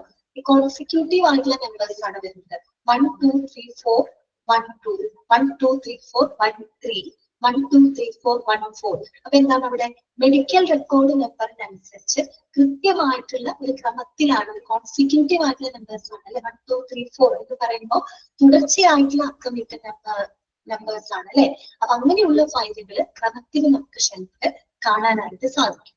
ഇനി അതിന്റെ ഒരു അഡ്വാൻറ്റേജ് എന്താന്ന് വെച്ചാൽ it is easy to pull any number of records consecutively number from the file for any purpose. അപ്പൊ നമുക്ക് ഏതൊരു ആവശ്യത്തിനും തുടർച്ചയായിട്ട് അക്കമിട്ട ഫയലുകൾ നമുക്ക് എത്ര എണ്ണം വേണമെങ്കിലും എന്ത് ചെയ്യാനായിട്ട് പറ്റും? എളുപ്പം നമുക്ക് പിൻവലിക്കാനായിട്ട് സാധിക്കും. കാര്യം അവിടെ നമുക്കൊരു കൺഫ്യൂഷൻ വരുന്നില്ല. തുടർച്ചയായിട്ട് നമ്പർ എഴുതി വെച്ചേക്കുന്ന കാരണം കൊണ്ട് നമുക്ക് എത്ര എണ്ണം വേണമെങ്കിലും ഒന്നിച്ച് എടുക്കാം. കാര്യം നമ്പർ അവിടെ മാറിപ്പോകാനുള്ള ചാൻസ് ഇല്ല. കാരണം കണ്ടിന്യൂസ് ആയിട്ടായതുകൊണ്ട് നമുക്ക് എടുക്കാനും തിരിച്ചു വെക്കാനും ഒക്കെ നമുക്ക് എളുപ്പമായിരിക്കും. മനസ്സിലായോ? അതാണ് പറയുന്നത് ഏതൊരു ആവശ്യത്തിനും നമുക്ക് തുടർച്ചയായിട്ട് നമ്പർ ഇട്ട ഫയലുകൾ എത്ര എണ്ണം വേണമെങ്കിലും നമുക്ക് എന്ത് ചെയ്യാൻ പറ്റും? എളുപ്പത്തിൽ എടുക്കാനും തിരിച്ചു വെക്കാനും ഒക്കെ നമുക്ക് സാധിക്കും. അപ്പൊ അതാണ് ഇത് സ്ട്രെയിറ്റ് ന്യൂമറിക് ഫയലിംഗ്. നിങ്ങൾ മനസ്സിലാക്കേണ്ട പോയിന്റ് എന്താണ്? അതായത് മെഡിക്കൽ റെക്കോർഡ് നമ്പറിനനുസരിച്ച് കൃത്യമായിട്ടുള്ള കാലക്രമത്തില് റെക്കോർഡ്സുകൾ ഫയൽ ചെയ്ത് വെക്കുന്ന രീതിയാണ് സ്ട്രെയിറ്റ് ന്യൂമറിക് ഫയലിംഗ് എന്ന് പറയുന്നത്. ഓക്കെ, ക്ലിയർ ആണോ പറഞ്ഞത്? ഓക്കെ ആണല്ലോ. അടുത്തത് നമുക്ക് നോക്കാം. നെക്സ്റ്റ് വരുന്നതാണ് ടെർമിനൽ ഡിജിറ്റ് ഫയലിംഗ്. ഹാരോണില്ലേ ക്ലാസ്സില്? ഹാരോണിന്റെ ക്ലാസ്സിൽ ലീവാണോ? ഉണ്ടോ ക്ലാസ്സില്? കണ്ടില്ലല്ലോ ആളെ. നോക്കാട്ടോ. ടെർമിനൽ ഡിജിറ്റ് ഫയലിംഗ് കേട്ടോ. ഉണ്ടല്ലേ? അങ്ങനെ ഹാരോണിന്റെ മെസ്സേജ് ഇടയ്ക്കൊക്കെ ഞാൻ കാണുന്നതായിരുന്നത് അധികം കണ്ടില്ല, അതുകൊണ്ടാണ്. അടുത്ത നോക്കാം. ടെർമിനൽ ഡിജിറ്റ് ഫയലിംഗ് കേട്ടോ. ലേറ്റ് ആയി പോയി. ഓക്കെ ഓക്കെ, ശരി. അടുത്തതാണ് ടെർമിനൽ ഡിജിറ്റ് ഫയലിംഗ് കേട്ടോ. ശ്രദ്ധിക്കാം. ഇതില് ടെർമിനൽ ഡിജിറ്റ് ഫയലിംഗിന്റെ പ്രത്യേകത എന്താ നോക്കിയേ. Terminal digit filing is A simple and exact filing method കേട്ടോ. ഏറ്റവും സിമ്പിൾ ആയിട്ടുള്ള ഒരു എക്സാക്ട് ഫൈലിംഗ് മെത്തേഡ് ആണ് ഇത് ടെർമിനൽ ഡിജിറ്റ് ഫയലിംഗ് എന്ന് പറയുന്നത്. ഓക്കെ, ഏറ്റവും simple and exact filing method ആണ് ഏതാണെന്ന് ചോദിക്കുകയാണെങ്കിൽ നിങ്ങൾ പറയണം അത് ടെർമിനൽ ഡിജിറ്റ് ഫയലിംഗ്. എന്താണ് ഇതിന്റെ പ്രത്യേകത നമുക്ക് നോക്കാം. Usually a 6-digit number is used and divided with a hyphen into 3 parts, each part generally containing 2 digits. നിങ്ങൾ താഴത്തെ എക്സാമ്പിൾ ഒന്ന് നോക്കാം കേട്ടോ. അതിനെന്ത് നോക്കിയേ, 6 അക്ക നമ്പർ ആണ് അവിടെ യൂസ് ചെയ്യുന്നത് കേട്ടോ. 6 അക്ക നമ്പർ ആണ് യൂസ് ചെയ്യുന്നത്. രണ്ടാമത്തെ എടുക്കാം കേട്ടോ, 1 3 3 4 5 6 കണ്ടോ. എല്ലാം ഒന്നിന് തന്നെയാണ്, 6 അക്ക നമ്പറുകളാണ്. അത് ഹൈഫൺ ഉപയോഗിച്ചിട്ടുണ്ടോ, നടുക്കൊരു ഹൈഫൺ നിങ്ങൾക്ക് കാണാം. ആ ഹൈഫൺ ഉപയോഗിച്ച് നമ്മൾ 3 ഭാഗങ്ങളാക്കാണ് അല്ലെ, 3 ഭാഗങ്ങളാക്കാണ്. ഓരോ ഭാഗത്തും എത്ര അക്കം വീതം ഉണ്ടാവും, 2 ഡിജിറ്റ്സ് വീതം ഉണ്ടാവും. മനസ്സിലായോ പറഞ്ഞത്? അതായത് ഒരു 6 അക്ക നമ്പർ ആണ്, അതിന് ഹൈഫൺ ഉപയോഗിച്ച് നമ്മൾ 3 ഭാഗങ്ങളാക്കി തിരിക്കുകയാണ് കേട്ടോ. ഹൈഫൺ ഇട്ടിട്ടുണ്ട്. 1 3 ഒരു ഭാഗം, 3 4 രണ്ടാമത്തെ ഭാഗം, 5 6 മൂന്നാമത്തെ ഭാഗം. അതിൽ ഓരോ ഭാഗത്തിലും 2 ഡിജിറ്റ് വീതം ഉണ്ടായിരിക്കും. അതാണ് അവിടെ പറയുന്നത് കേട്ടോ. 6-digit number is used and divided with a hyphen into 3 parts and each part generally containing 2 digits. ഇനി ശ്രദ്ധിക്കാം കേട്ടോ. ഇനിയാണ് ചോദ്യം വരുന്നത്. The primary digits are the last 2 digits on the right hand side of the number. Okay, ഈ പറയുന്ന 6 അക്ക നമ്പറിന്റെ ഏറ്റവും വലതുവശത്ത് കിടക്കുന്ന ആ 2 നമ്പറുകൾ ഉണ്ടല്ലോ, അതാണ് അവിടുത്തെ പ്രൈമറി ഡിജിറ്റ് എന്ന് പറയുന്നത്. ഡിജിറ്റ് ആണ് പ്രൈമറി ഡിജിറ്റ്. അപ്പൊ പ്രൈമറി ഡിജിറ്റ് എന്ന് പറയുന്നത് last 2 digits on the right hand side of the number. അപ്പൊ ലാസ്റ്റ് നിങ്ങൾ ഇവിടെ വേണമെങ്കിൽ ജസ്റ്റ് ഒന്ന് മാർക്ക് ചെയ്തിട്ടോ. ആദ്യത്തെ എക്സാമ്പിൾ ആയിട്ട് വെച്ചോ. 5 6ന്റെ മുകളിൽ പി ഇട്ടോ നിങ്ങൾ. ഓക്കെ, പി എന്ന് വെച്ചാൽ പ്രൈമറി ആണ് കേട്ടോ ഉദ്ദേശിക്കുന്നത്. അതായത് ഈ ഒരു നമ്പറിന്റെ ഏറ്റവും അവസാനത്തെ ആ 2 അക്ക നമ്പർ ഉണ്ടല്ലോ, ആ 2 ഡിജിറ്റ്സ്, ആ ഒരു ഭാഗമാണ് പ്രൈമറി ഡിജിറ്റ്സ് എന്ന് പറഞ്ഞത്. അപ്പൊ മുകളിൽ വേണമെങ്കിൽ ജസ്റ്റ് പി എഴുതി വെച്ചു കേട്ടോ, പ്രൈമറി ഡിജിറ്റ്. ഇനി സെക്കൻഡറി ഡിജിറ്റ്സ് ആണ് ദ മിഡിൽ ഡിജിറ്റ്. ഇനി സെക്കൻഡറി ഡിജിറ്റ്സ് എന്ന് പറയുന്നത് എന്താണ്, മിഡിൽ ഡിജിറ്റ് ആണ് കേട്ടോ. നടുക്കുള്ള ആ 2 ഡിജിറ്റ് ഉണ്ടല്ലോ, അതാണ് സെക്കൻഡറി ഡിജിറ്റ്. അപ്പൊ അതിന്റെ മുകളിൽ വേണമെങ്കിൽ എസ് എന്നിട്ട് വെച്ചോളൂ. സെക്കൻഡറി എന്ന് തിരിച്ചറിയാനായിട്ട് എസ് എന്നിട്ട് വെച്ചോളൂ കേട്ടോ. അടുത്തത് എന്താണ്, ആൻഡ് ദ ടെർഷ്യറി ഡിജിറ്റ്സ് ആണ് ദ ഫസ്റ്റ്. ഇത് 2 ആണ് കേട്ടോ. ടോന്നാണ് ഇത് വെച്ചേക്കുന്നത്. അത് മാറിപ്പോയതാണ്. TW TWO2 തിരുത്താട്ടോ. ടോന്നാണ് ഇത് വെച്ചേക്കുന്നത് കേട്ടോ. 2 എന്നാണ് TWO. Okay, the first 2 on the left side of the number. ഇനി പ്രൈമറി ഡിജിറ്റ് എന്ന് പറഞ്ഞ എന്താണ്, ഇടത് വശത്തുള്ള ആ 2 നമ്പേഴ്സ് ആണ് കേട്ടോ. 1 2 ഉണ്ടല്ലോ. അപ്പൊ അതിന്റെ മുകളിൽ നിങ്ങൾ എന്ത് ചെയ്തിരിക്കുക, ടി എടുത്ത് വെക്കാം. ടെർഷ്യറി. അപ്പൊ ആ ഓർഡർ ഒന്ന് നോക്കി, നിങ്ങൾക്ക് ഏത് ഓർഡറിലാണ് കിട്ടിയത്, TSP എന്നുള്ള ഓർഡറിലാണ് കിട്ടിയത്. ഇവിടെ നിന്ന് ലെഫ്റ്റ് ടു റൈറ്റിലോട്ട് പോകുമ്പോൾ TSP എന്നുള്ള ഒരു ഓർഡറിലാണ് നിങ്ങൾക്ക് കിട്ടുന്നത്. അത് നിങ്ങൾ ജസ്റ്റ് ഒന്ന് നോട്ട് ചെയ്ത് വെക്കാം കേട്ടോ. TSP എന്ന് മനസ്സിൽ വെച്ചേക്കാം. TSP എവിടെ നിന്നാണ്, ലെഫ്റ്റിൽ നിന്ന് റൈറ്റിലോട്ടാണ് കേട്ടോ. മാറിപ്പോകരുത്. ഇടതുവശത്തു നിന്നും വലതുവശത്തോട്ടാണ് TSP എന്ന് നിങ്ങൾ നോട്ട് ചെയ്ത് വെക്കാം. ഇതിന്റെ അർത്ഥം എന്താണ്, ഫസ്റ്റ് ഡിജിറ്റ്സ് ആണ് ടെർഷ്യറി ഡിജിറ്റ് എന്ന് പറയുന്നത്. നടുക്കുള്ള സെക്കൻഡറി ഡിജിറ്റ് എന്ന് പറഞ്ഞ മിഡിൽ ഡിജിറ്റ് ആണ്. പ്രൈമറി ഡിജിറ്റ് എന്ന് പറയുന്നത് റൈറ്റ് ഹാൻഡ് സൈഡിലുള്ള ലാസ്റ്റ് ഡിജിറ്റ്സ് ആണ്. TSP ഓർഡർ ആണ്, അത് മനസ്സിലാക്കി വെക്കുക കേട്ടോ. ഓക്കെ, ഇനി നോക്കാം. In the file the second tertiary digit enters with every record. ഇനി നമ്മൾ ഫയൽ ചെയ്ത് വെക്കുമ്പോൾ ഇതെന്താ പറയുന്നത്, second tertiary digit. Tertiary digit ഏതാണ് നമ്മൾ പറഞ്ഞത്, ആദ്യത്തെ ഡിജിറ്റ് അല്ലെ. ആദ്യത്തെ ഡിജിറ്റ് അല്ലേ ടെർഷ്യറി ഡിജിറ്റ് എന്ന് പറയുന്നത്. അതിലെ രണ്ടാമത്തെ നമ്പർ ആയിരിക്കും എന്ത് ചെയ്യുന്നുണ്ടാവാം, ആൾട്ടർ ചെയ്യുന്നുണ്ടാവാം. അതായത് ചേഞ്ച് ചെയ്യുന്നത്. നമുക്ക് ശ്രദ്ധിച്ചാൽ മനസ്സിലാവും. ഇത് നോക്കിയേ, 1 2 3 4 5 6. അതായത് ടെർഷ്യറി എന്ന് പറഞ്ഞാൽ ആദ്യത്തെ ഡിജിറ്റ് ആണ് അല്ലെ. അതിൽ രണ്ടാമത്തെ ഡിജിറ്റ് അല്ലെ, ടെർഷ്യറി ഡിജിറ്റിൽ രണ്ടാമത്തെ അക്കം 2. ഇവിടെ 1 2 അല്ലേ. ഇങ്ങോട്ടേക്ക് എന്തായി, 1 3 ആയി കണ്ടോ. രണ്ടാമത്തെ നമ്പർ 2ൽ നിന്ന് 3ലോട്ടായി. ഇവിടേക്ക് എത്തിയപ്പോ 3ൽ നിന്ന് 4ലോട്ടായി, 4ൽ നിന്ന് 5ലോട്ടായി കണ്ടോ. അപ്പൊ അതാണ് പറയുന്നത്, ഫസ്റ്റ് സെക്കൻഡറി ഡിജിറ്റിന്റെ ഫസ്റ്റ് സെക്കൻഡ് ഡിജിറ്റ് ആയിരിക്കും എന്ത് ചെയ്യുന്നുണ്ടാവാം, ആൾട്ടർ ചെയ്യുന്നുണ്ടാവാം കേട്ടോ. മാറിപ്പോകുന്നത്, അതായത് ചേഞ്ച് ചെയ്തുകൊണ്ടിരിക്കുന്നത്. നിങ്ങൾ അവിടെ പഠിക്കേണ്ടത് ടെർമിനൽ ഡിജിറ്റ് ഫയലിംഗ് എന്ന് പറയുമ്പോൾ simple and exact filing method ആണ്. പിന്നെ നിങ്ങൾ മനസ്സിലാക്കുക TSP എന്ന ആ ഒരു കോഡ് നിങ്ങൾ മനസ്സിലാക്കുക. ചിലപ്പോൾ നിങ്ങളോട് ചോദിക്കാം, ഒരു 6 അക്ക നമ്പർ തന്നിട്ട് ഈ ടെർമിനൽ ഡിജിറ്റ് ഫയലിംഗിൽ താഴെ തന്നിരിക്കുന്നതിൽ പ്രൈമറി ഡിജിറ്റ് ഏതാണ് എന്ന് തിരിച്ചറിയാൻ പറഞ്ഞാൽ ലാസ്റ്റത്തെ ഡിജിറ്റ് ആയിരിക്കും പ്രൈമറി ഡിജിറ്റ്. ചിലപ്പോൾ നിങ്ങളോട് ചോദിക്കാം സെക്കൻഡറി ഡിജിറ്റ് ഏതാന്ന് നോക്കുകയാണെങ്കിൽ നടുക്കത്തെ നമ്പേഴ്സ് എഴുതാം. ഇനി ടെർഷ്യറി ഡിജിറ്റ് ഏതാണ് എന്ന് ചോദിക്കുകയാണെങ്കിൽ അത് ഫസ്റ്റ് 2 അക്ക നമ്പേഴ്സ് ആണ്, ഫസ്റ്റ് 2 ഡിജിറ്റ്സ് ആണ്. അങ്ങനെ വേണമെങ്കിൽ എടുത്ത് ചോദിക്കാം. അതല്ലെങ്കിൽ ഈ ടെർമിനൽ ഡിജിറ്റ് ഫയലിലെ ആ ഓർഡർ എങ്ങനെയാണ്? അപ്പൊ ചിലപ്പോൾ TSP-ന്നോ അല്ലെങ്കിൽ SPT-ന്നോ അല്ലെങ്കിൽ STP-ന്നോ അങ്ങനെ പല പല ഓർഡറിൽ നിൽക്കുന്നത്. നിങ്ങൾ ഓർക്കാം TSP എന്ന് പറയുന്ന ഒരു ഓർഡർ ആണ് കേട്ടോ. ഓക്കെ, ക്ലിയർ ആയിട്ട് വിചാരിക്കുന്നു. മനസ്സിലായോ? അടുത്തതാണ് ഏറ്റവും ഒടുവിലത്തെയാണ് മിഡിൽ ഡിജിറ്റ് ഫയലിംഗ് കേട്ടോ. Okay, middle digit filing. Middle digit ഫയലിംഗിന്റെ പ്രത്യേകത എന്താണ്? It is a substitute for terminal digit filing. നമ്മൾ ഈ പറയുന്ന ടെർമിനൽ ഡിജിറ്റ് ഫയലിംഗിലെ ഒരു സബ്സ്റ്റിറ്റ്യൂട്ട് ആണ് ഇതെന്ന് പറയുന്നത് മിഡിൽ ഡിജിറ്റ് ഫയലിംഗ്. ഇതൊക്കെ സബ്സ്റ്റിറ്റ്യൂട്ട് ആണെന്ന് പറയാൻ കാരണം എന്താണെന്നറിയോ? അതേപോലെ തന്നെയാണ് ഇവിടെ മാർക്ക് നമ്പർ ഉണ്ട്, ഹൈഫൺ ഉപയോഗിച്ച് നമ്മൾ 3 ഭാഗങ്ങളാക്കുന്നുണ്ട്. ഓരോ ഭാഗത്തിലും 2 അക്കങ്ങൾ വീതം ഉണ്ട്. പിന്നെ എന്താണ് വ്യത്യാസം എന്നറിയാമോ? അവിടെ TSP എന്നാണ് ഓർഡർ എങ്കിൽ ഇവിടെ ആ ഓർഡറിൽ ചെറിയൊരു വ്യത്യാസം ഉണ്ട് കേട്ടോ. ഇവിടുത്തെ ഓർഡർ എന്ന് പറയുന്നത് ശരിക്കും ഏത് ഓർഡറിലാണ് കിടക്കുന്നത്? SPP ഓർഡറിലാണ് കിടക്കുന്നത്. അവിടെ TSP ആയിരുന്നല്ലോ, ഇവിടെ SPT എന്നുള്ള ഒരു ഓർഡറിലാണ് കിടക്കുന്നത്. അത്രയും വ്യത്യാസം. നമുക്കൊന്ന് വായിക്കാം. It is a substitute for terminal digit file. നിങ്ങളോട് വേണമെങ്കിൽ ക്വസ്റ്റ്യൻ ചോദിക്കാം. Dash filing is a substitute for terminal digit filing. ഏതാണ്? Middle digit filing. ഓക്കെ, അടുത്ത എന്താണ്? Here the primary, secondary and tertiary digits are in a different position. ഞാൻ പറഞ്ഞല്ലോ പൊസിഷനിൽ വ്യത്യാസം ഉണ്ട് കേട്ടോ. ശ്രദ്ധിക്കുക നിങ്ങള്. Middle parts of the digits ആണ് ദ പ്രൈമറി ഡിജിറ്റ്. അതായത് മിഡിൽ പാർട്ട് ഇതിനകത്താണെങ്കിൽ 6, 8 എല്ലായിടത്തും സെയിം ആണ്, 6, 8. ഓക്കെ, മിഡിൽ ഡിജിറ്റ് ആണ് ഇത് പ്രൈമറി ഡിജിറ്റ് ആയിട്ട് വരുന്നത്. അപ്പൊ നടുക്കാണ് T വരുന്നത് കേട്ടോ, പ്രൈമറി ഡിജിറ്റ് വരുന്നത്. The digits on the left are the secondary digit കേട്ടോ. ലെഫ്റ്റ് സൈഡിലുള്ളത്, അതായത് ആദ്യത്തെ കേട്ടോ 4, 6 എന്ന് കാണിക്കുന്നത്, അതാണ് ഇത് ഈ പറയുന്ന സെക്കൻഡറി ഡിജിറ്റ്. അപ്പൊ അത് S എന്ന് വേണമെങ്കിൽ കിട്ടുള്ളൂ കേട്ടോ. അപ്പൊ മോഡ് S എന്നിടാം. രണ്ടാമത്തത് P ആണ്, പ്രൈമറി ഡിജിറ്റ് ആണ്. മൂന്നാമത്തെ എന്തായിരിക്കും? ടെർഷ്യറി ഡിജിറ്റ്സ് ആയിരിക്കും അല്ലെ. And digits on the right എന്നാണ് കേട്ടോ, 9 എന്നാണ് വന്നിരിക്കുന്നത്. എന്തിലിട്ട 6 എന്നാക്കാം കേട്ടോ. Right are the tertiary digit. ഇവിടുത്തെ ഓർഡർ എങ്ങനെയാണ് നമുക്ക് കിട്ടുന്നത്? SPT എന്ന ഓർഡറിലാണ് കിട്ടുന്നത് കേട്ടോ. SPT. ഓക്കെ, അടുത്ത സെക്കൻഡറി ആണ്, നടുക്കത്ത് പ്രൈമറി ആണ്, ഏറ്റവും റൈറ്റ് സൈഡിൽ കിടക്കുന്നത് ടെർഷ്യറി ഡിജിറ്റ് ആണ്. ക്ലിയർ ആയോ? അതിന് വേണമെങ്കിൽ നിങ്ങൾക്ക് ക്വസ്റ്റ്യൻസ് ചോദിക്കാം കേട്ടോ. ടെർമിനൽ ഡിജിറ്റ് ഫയലിംഗിലെ ഓർഡർ എന്താണ്? അത് TSP ഓർഡർ ആണ്. ഓക്കെ, ഇനി മിഡിൽ ഡിജിറ്റ് ഫയലിംഗിലെ ഓർഡർ എന്താണ്? SPT ഓർഡർ ആണ്. അങ്ങനെ ചോദിക്കാം. അതല്ലെങ്കിൽ നിങ്ങളോട് ചോദിക്കുകയാണ്, ഒരു ആർക്ക് നമ്പർ തരുന്നുള്ളൂ ഹൈഫൺ ഇട്ടിട്ട്. എന്നിട്ട് നിങ്ങളോട് ചോദിക്കും ഇൻ മിഡിൽ ഡിജിറ്റ് ഫയലിംഗ് ഏതാണ് താഴെ തന്നിരിക്കുന്നത് പ്രൈമറി ഡിജിറ്റ്സ് ഏതാണ്? ഐഡന്റിഫൈ ദ പ്രൈമറി ഡിജിറ്റ്സിന്റെ ഫോളോയിങ് നമ്പർ എന്ന് പറഞ്ഞു തരും. ഇവർ നമ്പർ തരും. എന്നിട്ട് നിങ്ങളോട് ചോദിക്കുന്നതിൽ പ്രൈമറി ഡിജിറ്റ് ഏതാണെന്ന് തിരിച്ചറിയാൻ പറ്റും.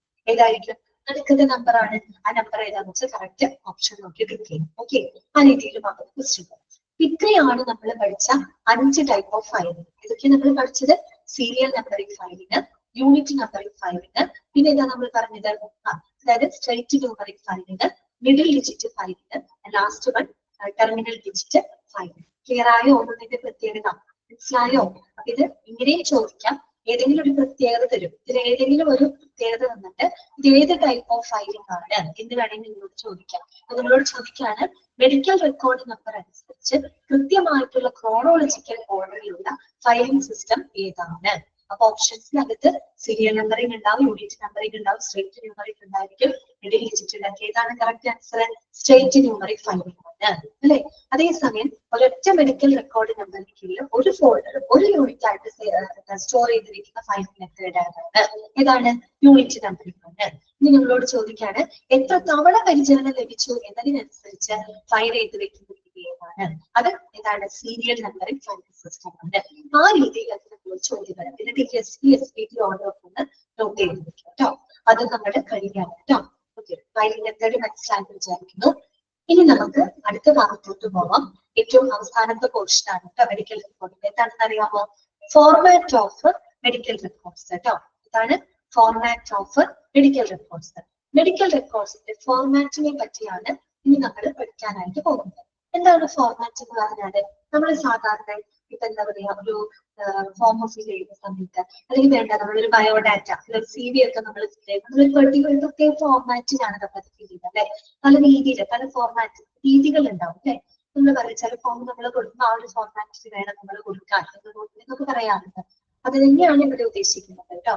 അതായത് മെഡിക്കൽ റെക്കോർഡ്സിനകത്തുള്ള അടങ്ങിയിട്ടുള്ള വിവരങ്ങളുടെ ഓർഗനൈസേഷൻ, അത് തന്നെ രൂപരേഖ, അത് തന്നെ രൂപരേഖയാണ് അവിടെ ഉദ്ദേശിക്കുന്നത് കേട്ടോ. അതായത് ഒരു മെഡിക്കൽ റെക്കോർഡിലൂടെ അടങ്ങിയിരിക്കുന്ന അതിനകത്ത് ഉൾപ്പെട്ടിട്ടുള്ള വിവരങ്ങളുടെ ഓർഗനൈസേഷൻ, അതിന്റെ ഘടന, അതിന്റെ പ്രസന്റേഷൻ, അവതരണം എന്നിവയാണ് നമ്മൾ ഫോർമാറ്റ് എന്നതുകൊണ്ട് അവിടെ ഉദ്ദേശിക്കുന്നത്. ഓക്കെ, അറിയാലോ നിങ്ങൾക്ക് ഫോർമാറ്റ് എന്താണ്.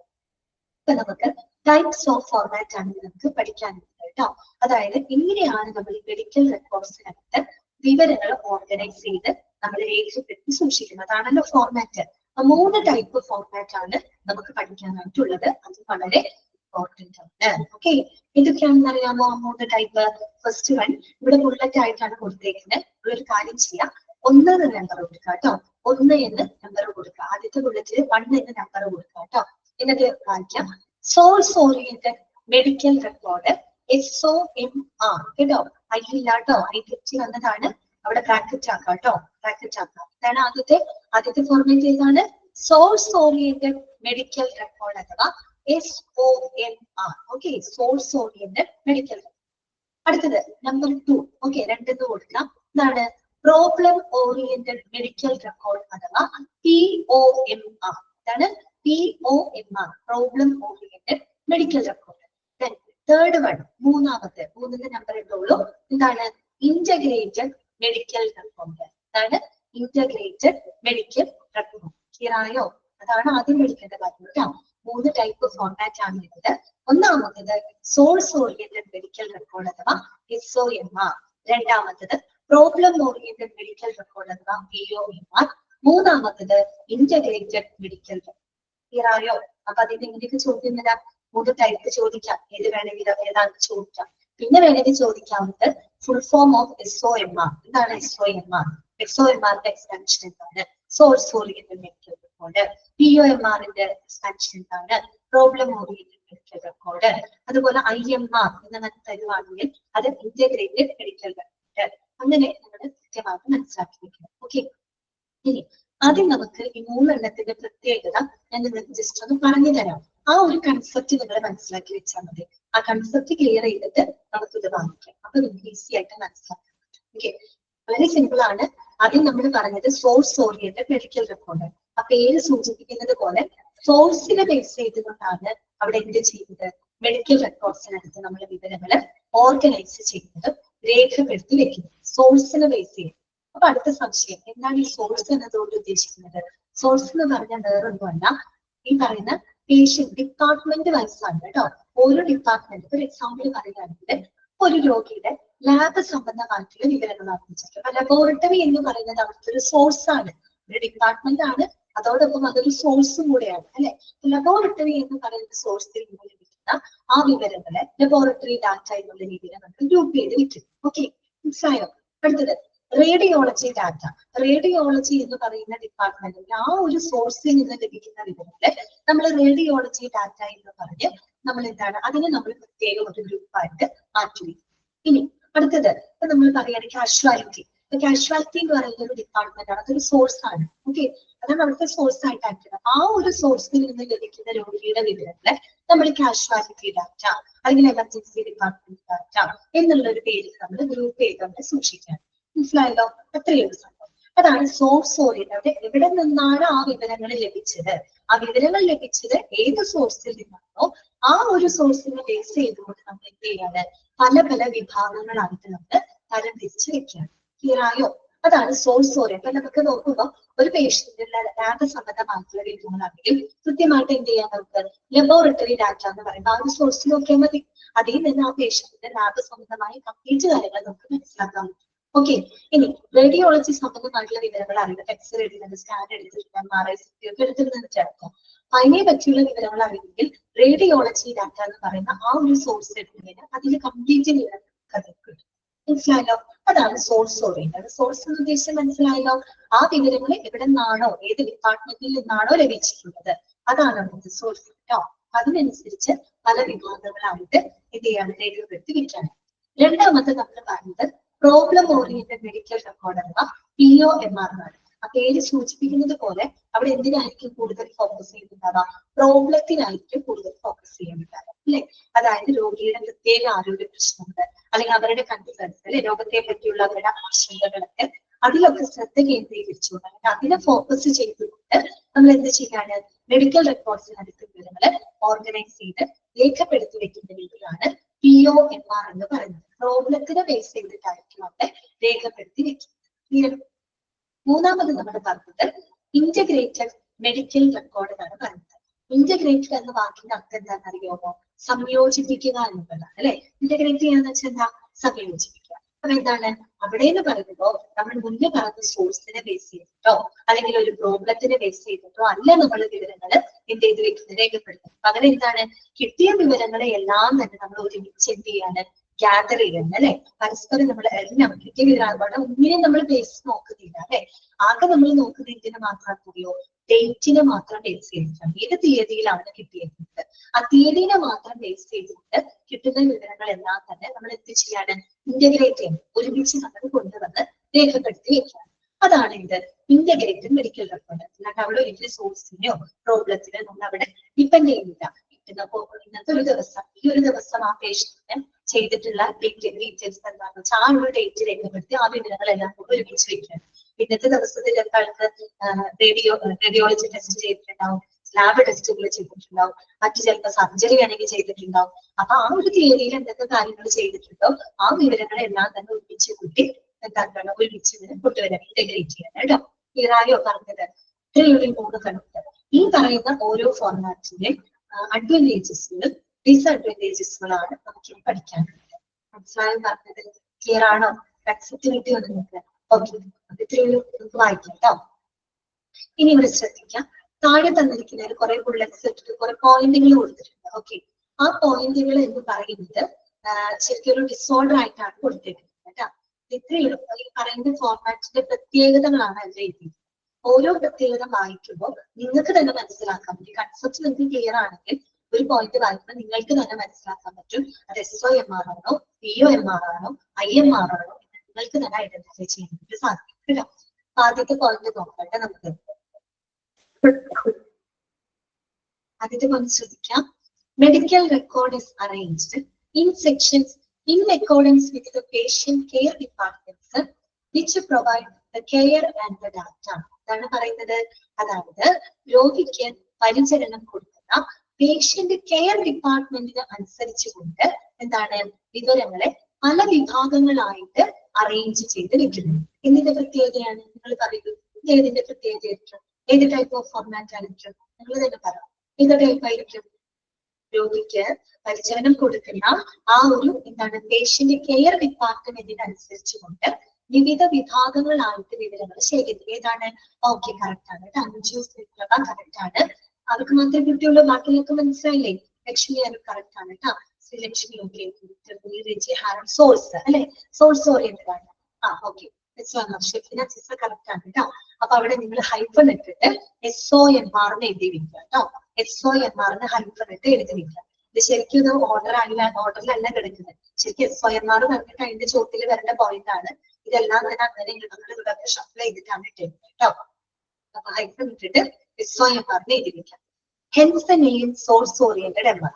അതുകൊണ്ടാണ് അതിന്റെ പേര് സോഴ്സ് ഓറിയന്റഡ് MR എന്ന് പറയുന്നത്. ഓക്കെ, അടുത്ത് നോക്കാം. നെക്സ്റ്റ് 4 പോയിന്റ് ശ്രദ്ധിക്കാം.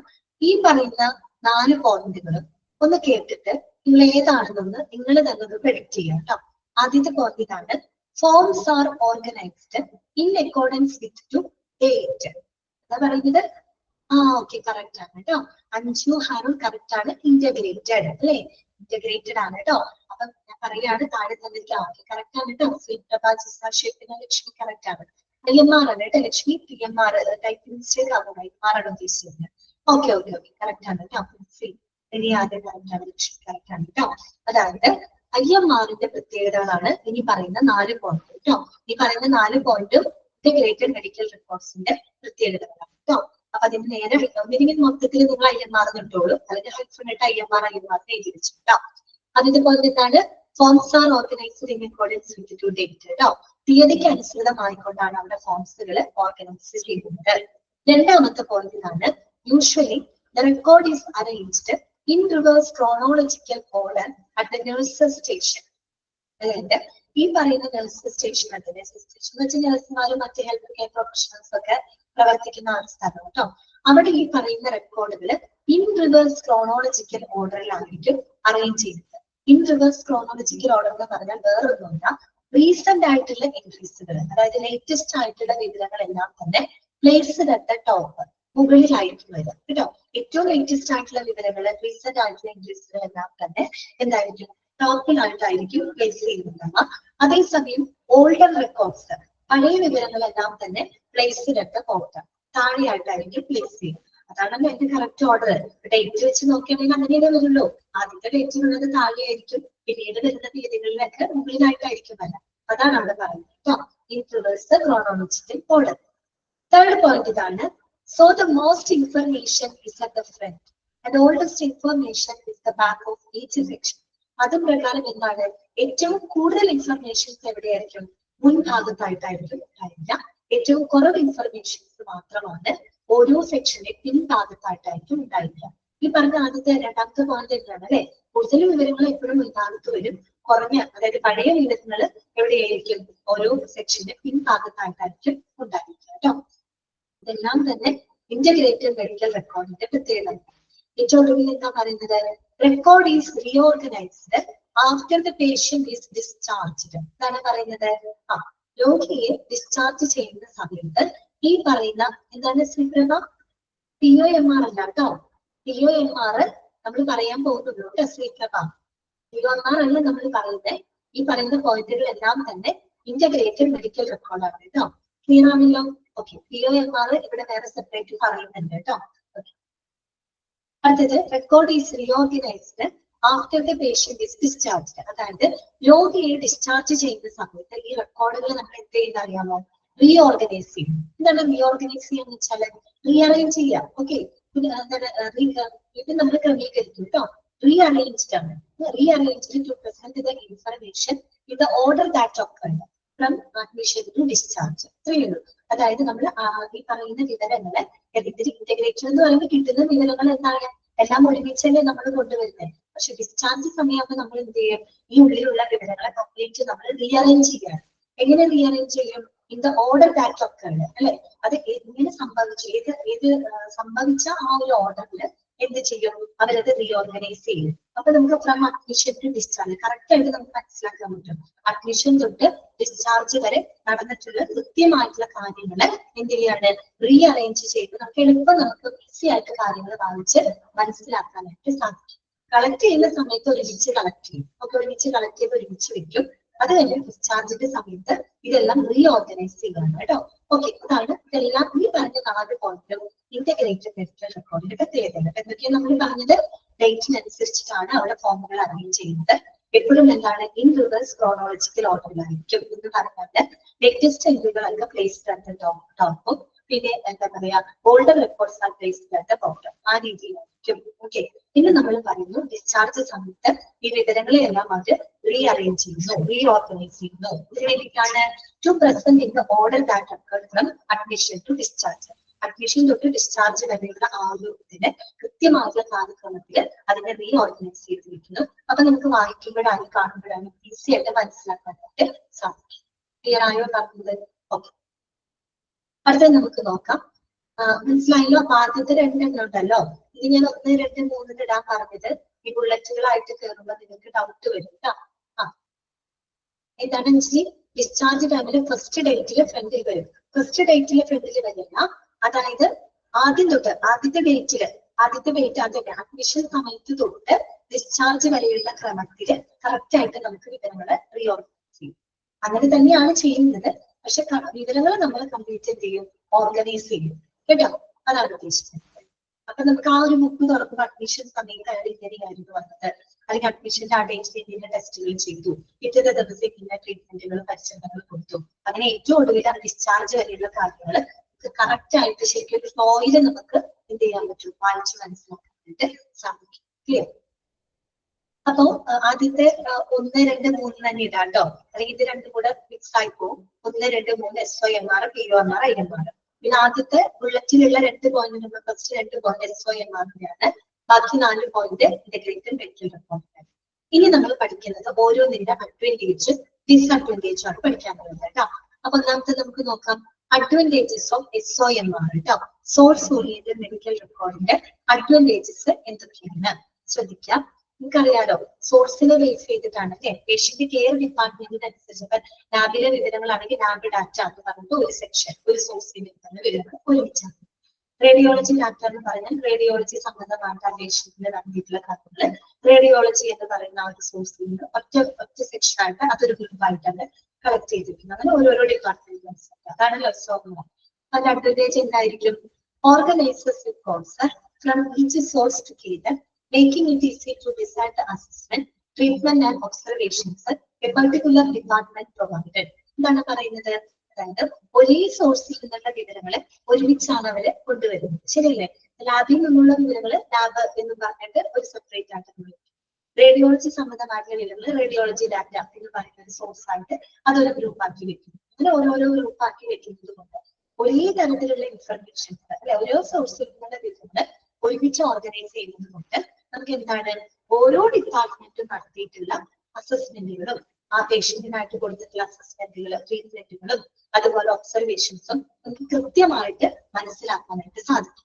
ഇപ്പൊ നമുക്ക് നോക്കുമ്പോൾ ഈ ഒരു രോഗിയുടെ ലാബ് സംബന്ധമായിട്ട് ഉള്ള വിവരങ്ങൾ എന്തൊക്കെയാണ് എന്ന് നോക്കാനായിട്ട് നമ്മൾ ഇങ്ങനെ തപ്പിപ്പറ്റി നടക്കണ്ട. ലാബ് ഡാറ്റ മാത്രം നോക്കിയാൽ മതി. അപ്പൊ അതിന് നോക്കിക്കഴിഞ്ഞാൽ കറക്റ്റ് ആയിട്ട് ആ ലബോറട്ടറി എന്ന് പറഞ്ഞ ഡിപ്പാർട്ട്മെന്റ് ആ ഒരു പേഷ്യന്റിനെ സംബന്ധിച്ച് നടത്തിയിട്ടുള്ള അസസ്മെന്റുകളും ട്രീറ്റ്മെന്റുകളും ലാബ് സംബന്ധമായിട്ട് അസസ്മെന്റും ട്രീറ്റ്മെന്റുകളും ഒബ്സർവേഷൻസും കൃത്യമായിട്ട് നമുക്ക് മനസ്സിലാക്കാം. ഇനി നമുക്ക് തോന്നുന്നതാണ് റേഡിയോളജി സംബന്ധമായിട്ടുള്ള വിവരങ്ങൾ വേണം. അപ്പൊ നമ്മൾ റേഡിയോളജി ഡാറ്റ നോക്കിക്കഴിഞ്ഞാൽ ആ ഒരു ഡിപ്പാർട്ട്മെന്റ് റേഡിയോളജി സംബന്ധമായിട്ട് എന്തൊക്കെ അസസ്മെന്റ് ട്രീറ്റ്മെന്റ് ഒബ്സർവേഷൻ നടത്തിയിട്ടുണ്ട് അതെല്ലാം നമുക്ക് കൃത്യമായിട്ട് ആ ഒരു ഗ്രൂപ്പ് മാത്രം നോക്കിക്കഴിഞ്ഞാൽ എളുപ്പം മനസ്സിലാക്കാനായിട്ട് സാധിക്കും. ക്ലിയർ ആണല്ലോ? അതാണ് അതിന്റെ ഏറ്റവും വലിയ അഡ്വാൻറ്റേജ്. ഇനി അതിന്റെ ഡിസഡ്വാൻറ്റേജ് എന്താണെന്ന് അറിയാമോ? ഡിസഡ്വാൻറ്റേജ് നോക്കാം. Not possible to rapidly decide all of the patient's problem and treatments are being given for the patient at a given time, as the data from the different departments are arranged in sections are not in accordance with the problems of the patient or integrated with time sequence. അല്ലെ SOMR എന്ന് പറയുമ്പോൾ അവിടെ ഒരിക്കലും പ്രോബ്ലത്തിന് base ചെയ്തുകൊണ്ടോ അല്ലെങ്കിൽ ആ തീയതിക്ക് base ചെയ്തുകൊണ്ടോ അല്ല അവിടെ ചെയ്യുന്നത് അറേഞ്ച് ചെയ്യുന്നത്.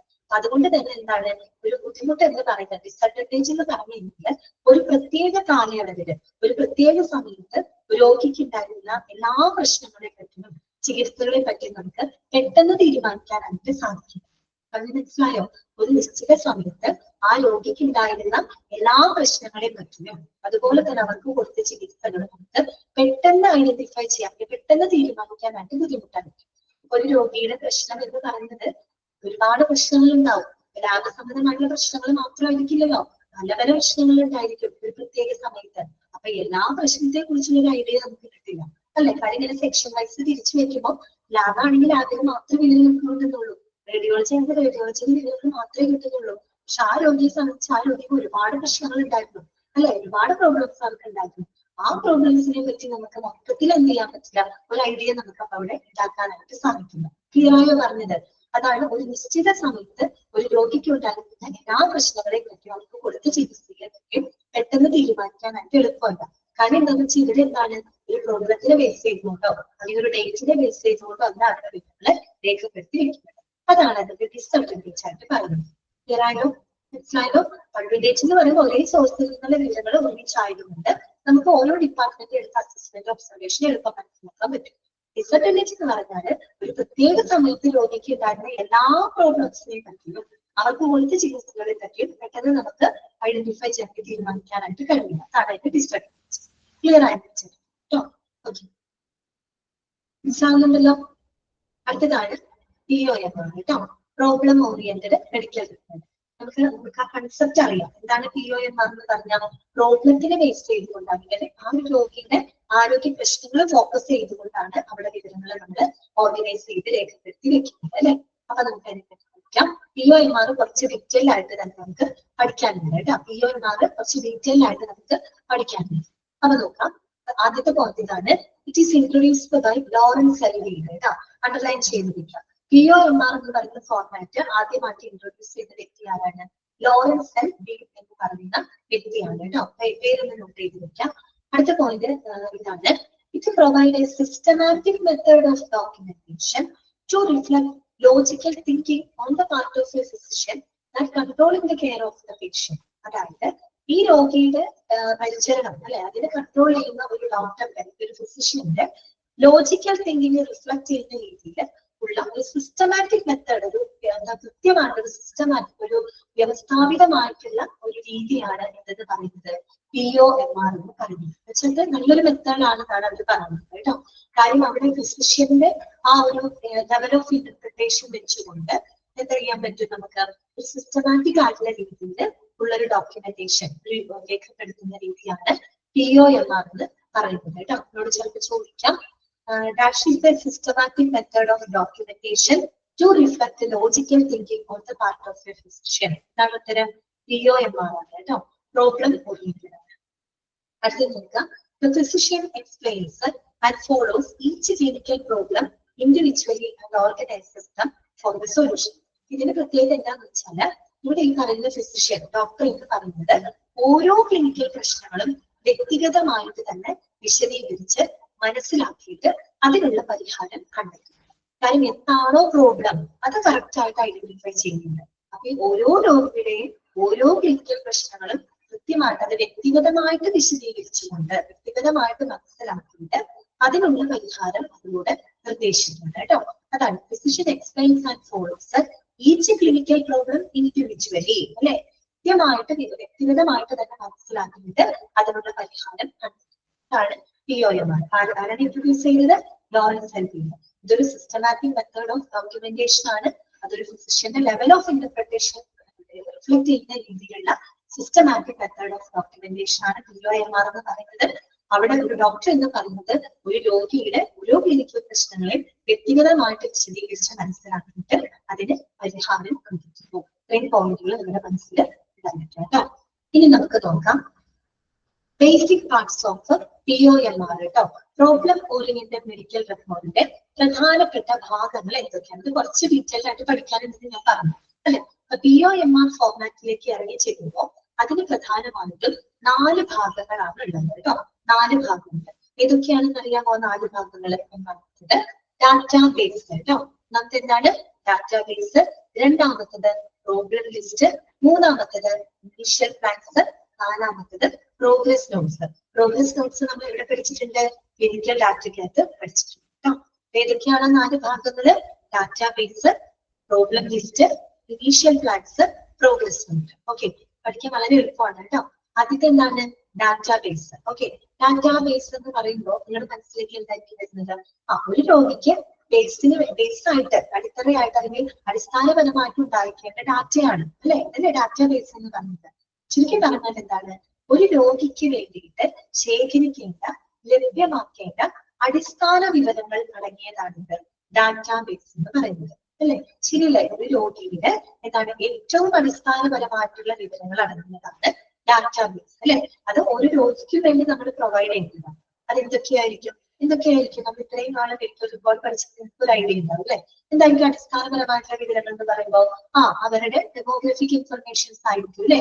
അതെ, അവരുടെ കംപ്ലീറ്റ് അതെ തീർച്ചയായിട്ടും ബിസിനസ് ഉണ്ടായിരിക്കും, എല്ലാം ഉണ്ടായിരിക്കും. അവരുടെ സോഷ്യൽ ഡാറ്റ ഉണ്ടായിരിക്കും, അവർക്ക് നിലവിലുള്ള പ്രശ്നം എന്താണ്, അങ്ങനെയുള്ള എല്ലാ കാര്യങ്ങളും ഉണ്ടായിരിക്കും അല്ല. അടിസ്ഥാനപരമായിട്ടുള്ള എല്ലാ വിവരങ്ങളും അതിനകത്ത് ഉണ്ടായിരിക്കും.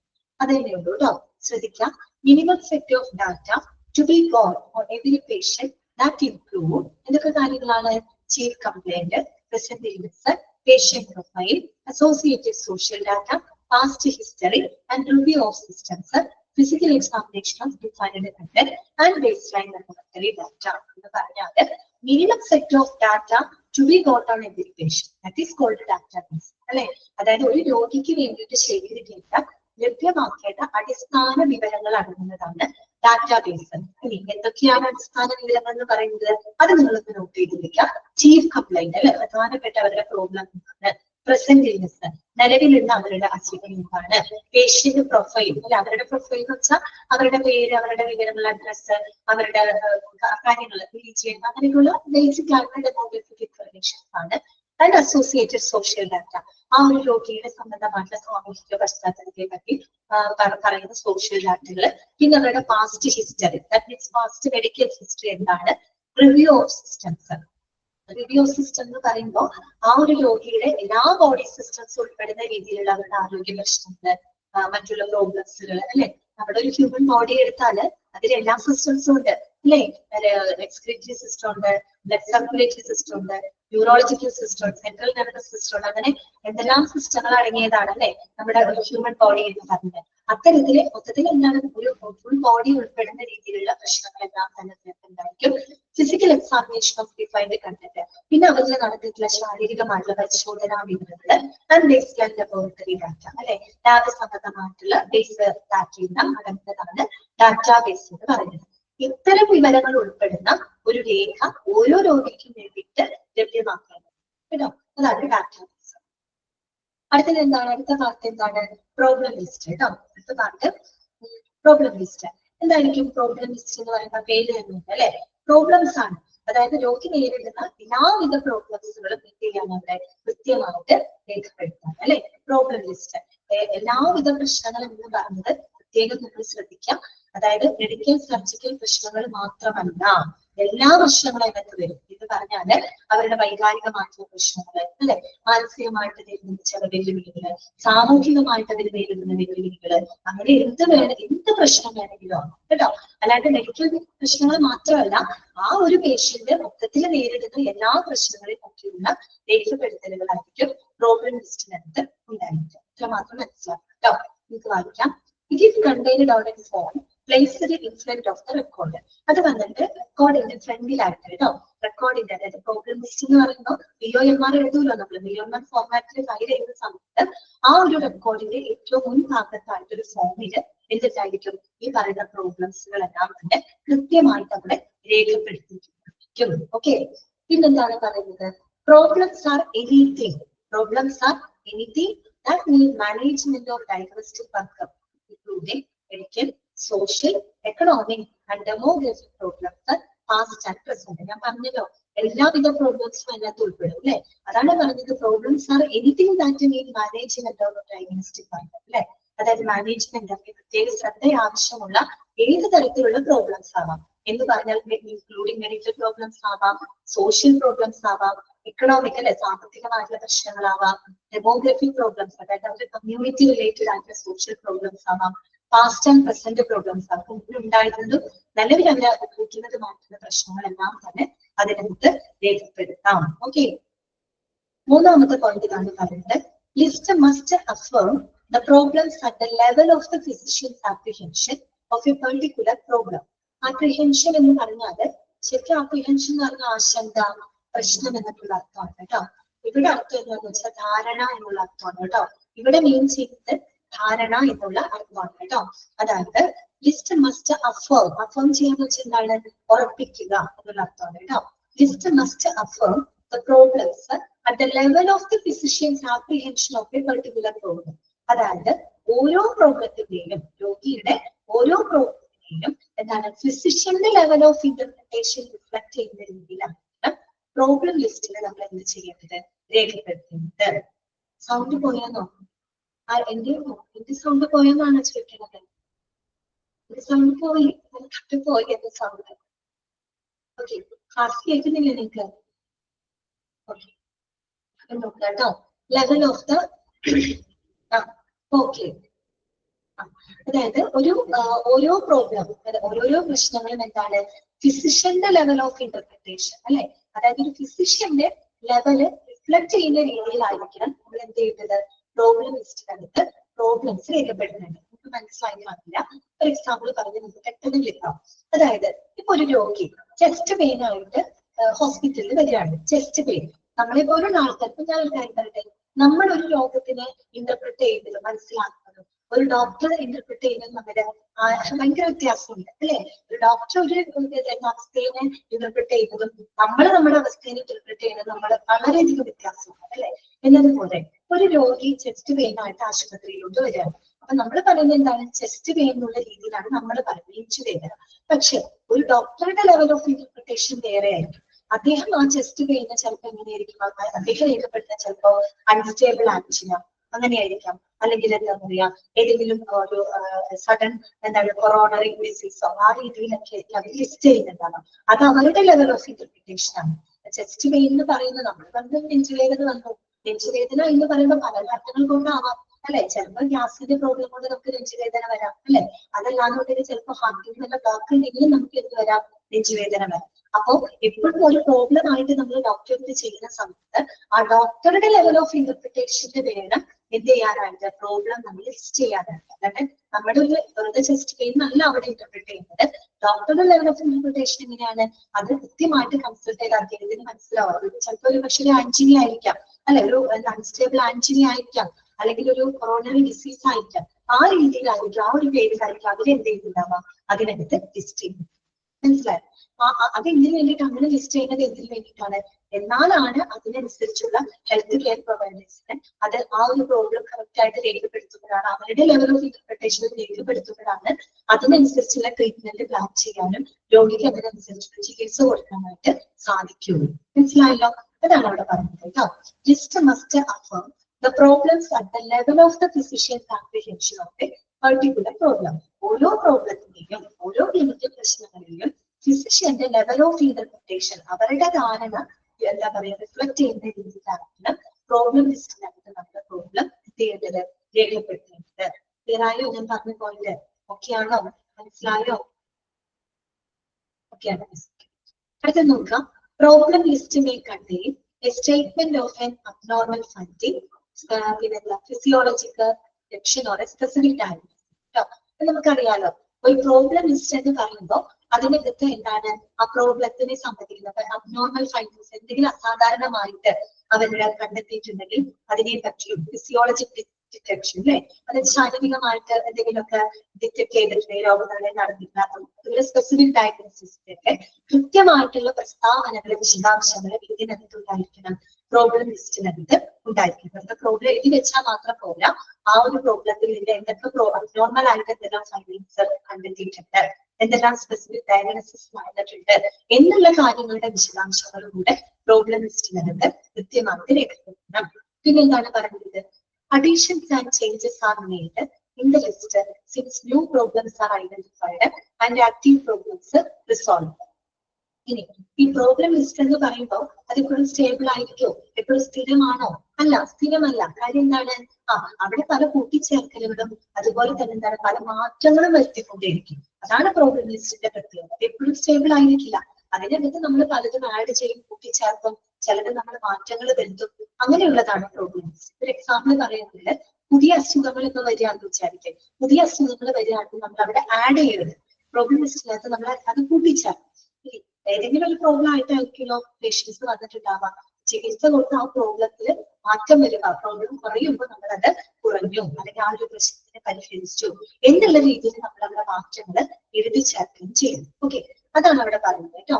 Additions and changes are made in the list since new problems are identified. പുതിയ പ്രോബ്ലം തിരിച്ചറിയുമ്പോൾ അത് നമ്മൾ ആഡ് ചെയ്യും. And active problems resolve. ഈ ചില പ്രോബ്ലംസ് നമ്മൾ റിസോൾവ് ചെയ്തിട്ടുണ്ടെങ്കിൽ, പരിഹരിച്ചിട്ടുണ്ടെങ്കിൽ അത്തരം ചേഞ്ചസ് നമ്മൾ ഇവിടെ രേഖപ്പെടുത്തും, പ്രോബ്ലം ലിസ്റ്റിനകത്ത് രേഖപ്പെടുത്തും. ലാസ്റ്റ് പോയിന്റ് ഇതാണ്, problems R marked, dropped or resolved. നമ്മൾ പ്രോബ്ലംസ് കൃത്യമായിട്ട് മാർക്ക് ചെയ്ത് വെക്കും. ഡ്രോപ്ഡ് ആണെങ്കിൽ ഡ്രോപ്ഡ് എന്ന് എഴുതി വെക്കും, റിസോൾവ്ഡ് ആണെങ്കിൽ റിസോൾവ്ഡ് എന്ന രീതിയിൽ നമ്മൾ മാർക്ക് ചെയ്ത് വെക്കും.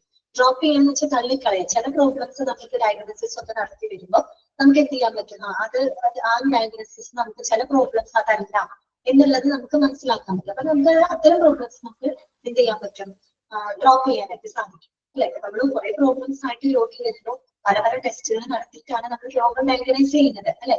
അപ്പൊ നമ്മൾ ഡയഗ്നൈസ് ചെയ്യുമ്പോൾ നമുക്ക് ലിസ്റ്റ് ഔട്ട് ചെയ്യുന്ന നമ്മൾ സംശയിക്കുന്ന ചില പ്രോബ്ലംസ് നമുക്കത് എന്താ പറയുക, യുക്തിപരമല്ലാത്ത പ്രോബ്ലംസ് ആണ്, നമുക്കതിന് ഡ്രോപ്പ് ചെയ്യാം, തള്ളിക്കളയാം. അപ്പൊ അത് ഡ്രോപ്ഡ് എന്നുള്ള രീതിയിൽ മാർക്ക് ചെയ്ത് വെക്കാം.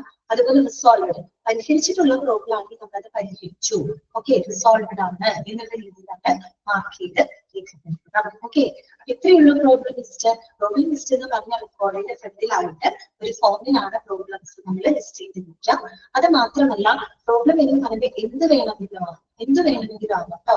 ആരോഗ്യവുമായിട്ട് ബന്ധപ്പെട്ട സോഷ്യൽ പ്രോബ്ലംസ് ആവാം, എക്കണോമിക് പ്രോബ്ലംസ് ആവാം, ഡെമോഗ്രഫിക് പ്രോബ്ലംസ് ആവാം, മെഡിക്കൽ സർജിക്കൽ പ്രോബ്ലംസ്, എല്ലാ രീതിയിലുള്ള പ്രോബ്ലംസ് അവിടെ ലിസ്റ്റ് ചെയ്യാം. പിന്നെ മാത്രമല്ല, ഇപ്പോഴും എന്താണ്, ഒരു ഡോക്ടറുടെ ലെവൽ ഓഫ് ഇന്റർപ്രിട്ടേഷൻ അനുസരിച്ചുകൊണ്ടായിരിക്കണം പ്രോബ്ലം ലിസ്റ്റിനകത്ത് നമ്മൾ പ്രശ്നങ്ങൾ രേഖപ്പെടുത്തേണ്ടത്. അത് മാത്രമല്ല ഓരോ രോഗത്തിനെ സംബന്ധിക്കുന്ന പ്രധാനപ്പെട്ട കണ്ടെത്തലുകള്, അതിന്റെ രോഗനിർണയങ്ങള്, വിശദാംശങ്ങളെല്ലാം തന്നെ പ്രോബ്ലം ലിസ്റ്റിനകത്ത് ഉണ്ടായിരിക്കും. പിന്നെ പുതിയ പ്രോബ്ലംസുകളെല്ലാം തന്നെ പുതിയ പ്രോബ്ലംസുകൾ കൃത്യമായിട്ട് ആഡ് ചെയ്യുന്നു. ഇനി പരിഹരിക്കപ്പെട്ട പ്രോബ്ലംസുകൾ നമ്മൾ അതിനകത്ത് മാറ്റങ്ങളായിട്ട് രേഖപ്പെടുത്തി വെക്കുന്നു. പിന്നെ ഡ്രോപ്പ് ചെയ്തതോ പരിഹരിച്ചതായിട്ടുള്ള പ്രശ്നങ്ങളും കൃത്യമായിട്ട് അവിടെ മാർക്ക് ചെയ്ത് സൂക്ഷിച്ചിരിക്കുന്നു. ഇതാണ് പ്രോബ്ലം ലിസ്റ്റിനെ പറ്റി പഠിക്കുന്നത് കേട്ടോ. നമുക്ക് തന്നെ ഏകദേശം കഴിയാണ്. അപ്പൊ അടുത്ത കാര്യം നമുക്ക് ഇനീഷ്യൽ പ്ലാനും ആദ്യത്തെ 2 പാർട്ട് ക്ലിയർ ആയില്ലേ? DOMR-നകത്ത് മനസ്സിലായല്ലോ. ആദ്യം നമ്മൾ പറഞ്ഞു ഡാറ്റാബേസ് എന്നാന്ന് പറഞ്ഞു, പ്രോബ്ലം ലിസ്റ്റും മനസ്സിലായി. ഇനി നമുക്ക് ഇനീഷ്യൽ പ്ലാൻ. ഒരു കാര്യം ശ്രദ്ധിച്ചാൽ മതി, പ്രോബ്ലം ഐഡന്റിഫൈ ചെയ്തു. പിന്നെ പ്രോബ്ലം ഐഡന്റിഫൈ ചെയ്താൽ പിന്നെ അടുത്ത പരിപാടി എന്തായിരിക്കും? അതിനനുസരിച്ചുള്ള പ്ലാൻ തയ്യാറാക്കാം അല്ലെ? ഇനീഷ്യൽ പ്ലാൻസാണ്. പിന്നെ പ്രോഗ്രസ് നോട്ട്സുകൾ തയ്യാറാക്കാം. പിന്നെ നമുക്ക് പഠിക്കാനുള്ളത് അഞ്ചന്മാരാണ് കേട്ടോ. സോപ്പ് പഠിക്കാനുണ്ട്. പിന്നെ ഇന്റഗ്രേറ്റഡ് മെഡിക്കൽ ചാപ്റ്റർ കഴിയും. അപ്പൊ നെക്സ്റ്റ് ക്ലാസ്സിൽ നമുക്ക് അത് ഫിനിഷ് ചെയ്യാം കേട്ടോ. അടുത്ത ക്ലാസ്സിൽ നമുക്ക് ഈ ചാപ്റ്റർ തീർക്കാം. എന്നിട്ട് നമുക്ക് ഹോസ്പിറ്റൽ അഡ്മിനിസ്ട്രേഷൻ എന്ന് പറയുന്ന പുതിയൊരു ചാപ്റ്റർ നമുക്ക് തുടങ്ങിയിരിക്കാം കേട്ടോ. ഈ 3rd മൊഡ്യൂളിൽ തന്നെ വരുന്ന ചാപ്റ്റർ ആണ് ഹോസ്പിറ്റൽ അഡ്മിനിസ്ട്രേഷൻ കേട്ടോ. ആ ഒരു ചാപ്റ്റർ നമുക്ക് തുടങ്ങിയിരിക്കാം ഇത് കഴിഞ്ഞിട്ട്. ഓക്കെ, ഞാൻ അൺമ്യൂട്ട് ചെയ്യാണ്. ഇന്നത്തെ ക്ലാസ്സിൽ നിങ്ങൾക്ക് എന്തെങ്കിലും സംശയങ്ങൾ ഉണ്ടെങ്കിൽ ചോദിക്കാം കേട്ടോ. നമ്മൾ ഇന്ന് പഠിച്ച കാര്യങ്ങള് നിങ്ങൾ പ്രത്യേകം ഫോക്കസ് ചെയ്ത് പഠിക്കണം കേട്ടോ. ഫയലിംഗ് സിസ്റ്റത്തിൽ ചോദ്യങ്ങൾ വരാറുണ്ട്, അതുപോലെ തന്നെ ഫോർമാറ്റിൽ ചോദ്യങ്ങൾ വരാറുണ്ട് കേട്ടോ. അത് പ്രത്യേകം നമുക്ക് ഇത് പഠിക്കാം. മെഡിക്കൽ റെക്കോർഡ് ചാപ്റ്ററിലെ ഏറ്റവും പ്രധാനപ്പെട്ട ഭാഗങ്ങളാണ് കേട്ടോ നമ്മൾ ഇന്ന് ക്ലാസ്സിൽ ഡിസ്കസ് ചെയ്യുന്നത്. അത് നിങ്ങൾ കൃത്യമായിട്ട് തന്നെ പഠിക്കാം. ഓക്കെ എന്നാ കേട്ടോ. ഓക്കെ ആണല്ലോ? ശരി, നമുക്ക് ഇന്നത്തെ ക്ലാസ് വൈകിട്ട് ചെയ്യാം കേട്ടോ. ഡെമോഗ്രാഫിക് എന്താണ് ഡെമോഗ്രഫിക് എന്ന് പറഞ്ഞു കഴിഞ്ഞാല് നമ്മുടെ ബേസിക് ആയിട്ടുള്ള ഡാറ്റ. അതായത് ശരിക്കും നമ്മുടെ ഡെമോഗ്രഫി എന്ന് പറയുന്നത് പോപ്പുലേഷനുമായിട്ട് ബന്ധപ്പെട്ട നമ്മുടെ പേര്, നമ്മുടെ അഡ്രസ്സ്, അതുപോലെ തന്നെ നമ്മുടെ എന്താ പറയുക ജെൻഡർ ഐഡന്റിറ്റി, നമ്മൾ മെയിൽ ആണോ ഫീമെയിൽ ആണോ അങ്ങനെയുള്ള കാര്യങ്ങൾ. അതുപോലെ നമ്മുടെ റിലീജിയൻ. നമ്മൾ ഈ രജിസ്ട്രേഷൻ ചെയ്യില്ലേ ഹോസ്പിറ്റലിൽ? അപ്പൊ ആദ്യം തന്നെ നമ്മൾ ഹോസ്പിറ്റലിൽ പോകുമ്പോൾ നമുക്ക് ഒരു ഫോം ഫിൽ ചെയ്യാൻ തരും. അപ്പൊ നമ്മൾ ഫിൽ ചെയ്ത് കൊടുക്കുന്നത് നമ്മുടെ ഡെമോഗ്രഫിക് ഇൻഫർമേഷൻ ആണ്. നമ്മുടെ പേര്, നമ്മുടെ വയസ്സ്, നമ്മുടെ അഡ്രസ്സ്, നമ്മുടെ ജെൻഡർ ഐഡന്റിറ്റി, അതൊക്കെ നമ്മൾ ഫിൽ ചെയ്യാറില്ലേ? മെയിൽ ആണോ ഫീമെയിൽ ആണോ? ചിലതിൽ റിലീജിയൻ ഒക്കെ ചോദിക്കാറുണ്ട്. അതാണ് ഡെമോഗ്രഫിക് ഇൻഫർമേഷൻ കേട്ടോ. ഓക്കെ, ക്ലിയർ ആയോ? അതാണ് കേട്ടോ. ഓക്കെ, ശരി. അപ്പൊ ക്ലാസ് നിർത്താൻ കേട്ടോ. ശരി, താങ്ക് യു. Thank you.